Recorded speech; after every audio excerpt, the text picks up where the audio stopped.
காட்டில் வேடன் ஒருவன் பல வகையான கிளிகளை பிடித்து வளர்த்து வந்தான். அதில் ஒரு பஞ்சவர்ண கிளியும் வைத்திருந்தான். அதற்கு பேச கற்றுக் கொடுத்தான். அது எல்லாம் கற்றுக்கொண்ட பிறகு மறந்து விட்டது. இதில் என்ன சந்தேகம் இருக்கிறது என்ற ஒரு வரியை மட்டும் ஞாபகம் வைத்திருந்தது. வேடன் அதை விற்க முற்பட்டான். விற்க கொண்டு போய் வைத்திருக்கும் பொழுது ஒரு பெரிய பணக்காரர் அந்த கிளியை பார்த்து, எனக்கு இந்த கிளி வேண்டும், என்ன ரூபாய் என்றார்.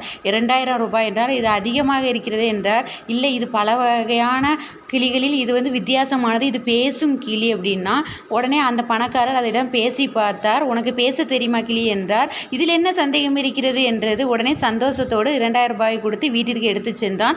பழமும் பல வகையான உணவுகளும் கொடுத்தான். அதனை தோளில் வைத்து அதனிடம் பேச ஆரம்பித்தான். அது சொன்னதே திரும்ப திரும்ப சொன்னது. இதில் என்ன சந்தேகம் இருக்கிறது என்று அவனுக்கு கோபமாயிட்டு, நம்ம ஏமாந்து விட்டோமோ, அநியாயமாக 2000 ரூபாய் கொடுத்து ஏமாந்து விட்டோமே, நான் ஒரு முட்டாள் என்றான். அதற்கு கிளி, இதில் என்ன சந்தேகம் இருக்கிறது என்றது. இது கண்ணால் காண்பதும் பொய், காதால் கேட்பதும் பொய், தீர விசாரிப்பதே மெய்.